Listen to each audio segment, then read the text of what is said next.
মানুষ যারা বাড়ি থেকে বেরোতে পারছেন না, ট্যাক্স দিতে পারছেন না, মিউটেশন করতে পারছেন না, অন্য অন্য অ্যাপ্লিকেশান করতে পারছেন না, তারা হোয়াটসঅ্যাপ চ্যাটবটে আমাদের খবর দেবেন। আমাদের অফিসাররা তার বাড়িতে যাবে, তখন সে অ্যাপ্লিকেশান করে নেবে। নাহলে কী হচ্ছে, গরিব মানুষ ধরুন আমার বাড়ি জমি আছে, আমি একটা ডেভেলপারকে দিলাম, ডেভেলপার বেচে দিয়ে চলে গেল, তাদের মিউটেশন হয়ে গেল। মাদার প্রিমিসেস যেহেতু আমার, সব আমার ঘাড়ে এসে পড়লো। যখন আমার ঘাড়ে এসে পড়লো, নতুন ফ্ল্যাটে ঢুকলাম আর 2 লক্ষ টাকার দেনা, এমনি আমি হার্ট ফেল করে মরে গেলাম, নতুন ফ্ল্যাট আর এনজয় করতে পারলাম।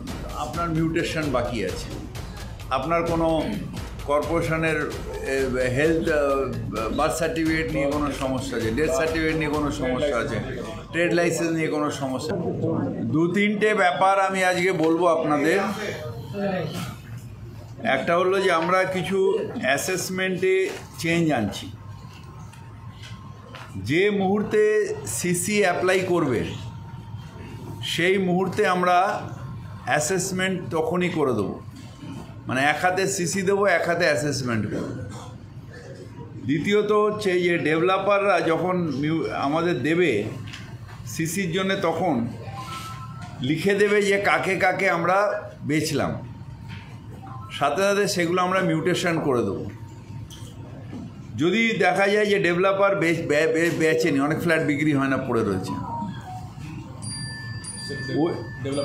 সেটা ডেভেলপারের নামে আমরা মিউটেশন করে দেবো। বা যদি ধরুন কেউ পাওয়ার অফ অ্যাটর্নি নিয়ে এলো, ডেভেলপার অনেক সময় মালিকের, জমির মালিকের কাছে পাওয়ার অফ অ্যাটর্নি নিয়ে আসে, পাওয়ার অফ অ্যাটর্নি নিয়ে আসলে ডেভেলপারের নামে মিউটেশন করে দেবো।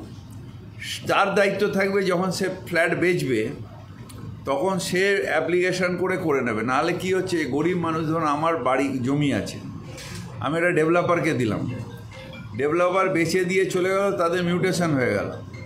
মাদার প্রিমিসেস যেহেতু আমার, সব আমার ঘাড়ে এসে পড়লো। যখন আমার ঘাড়ে এসে পড়লো, নতুন ফ্ল্যাটে ঢুকলাম আর 2 লক্ষ টাকার দেনা, এমনি আমি হার্ট ফেল করে মরে গেলাম, নতুন ফ্ল্যাট আর এনজয় করতে পারলাম।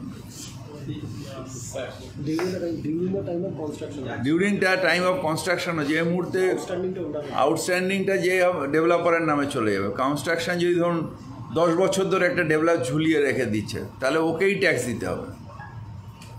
ট্যাক্স যদি না দেয় তাহলে আমরা স্টপ ওয়ার্ক নোটিশও দিতে পারবো। আরেকটা নতুন নিয়ে এসেছি, এটা আমাদের কমিশনার সাহেব করেছেন, সেটা হচ্ছে নগর বন্ধু স্কিম। এইটাতে অনেক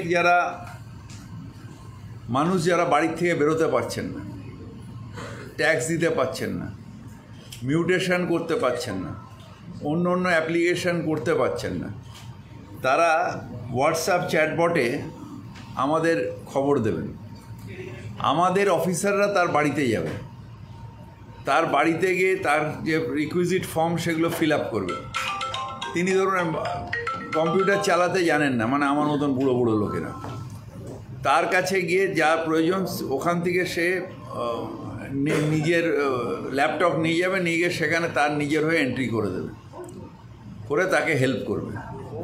বেশিরভাগই এটা হচ্ছে ফিজিক্যালি হ্যান্ডিক্যাপড এবং খুব এজেড পার্সন যারা আছে তাদের জন্য, এই নগর বন্ধু স্কিম আমরা করছি। আমরা এখন ফিস ছাড়া চালু করছি। আমাদের যে চ্যাট বট নাম্বার, ওইটাতে দিয়ে দিল যে আই ক্যান নট গো আর আই ক্যান নট এন্ট্রি।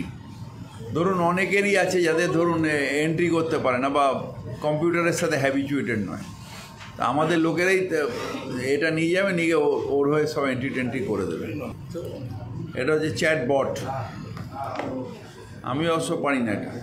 কর্পোরেশনের পরিষেবা, ধরুন আপনার মিউটেশন বাকি আছে, আপনার কোনো কর্পোরেশনের হেলথ বার্থ সার্টিফিকেট নিয়ে কোনো সমস্যা আছে, ডেথ সার্টিফিকেট নিয়ে কোনো সমস্যা আছে, ট্রেড লাইসেন্স নিয়ে কোনো সমস্যা। ট্রেড লাইসেন্স অনলাইন, কিন্তু যদি ধরুন আপনি অ্যাপ্লাই করতে পারছেন, তাহলে পাঠালেন ওনাকে, ও গেল গিয়ে ওখানে আপনার হয়ে অ্যাপ্লাই করবে। অনেকে ফর্ম জানে, ধরুন কেউ স্যাপ ফিল আপ করতে পারছে না, সেখানে দিল আমরা গিয়ে ওখানে অ্যাপ্লাই করে দিলাম। ইউনিট এরিয়া পাচ্ছেন না, তার কাছে গিয়ে করে 1 জানুয়ারি।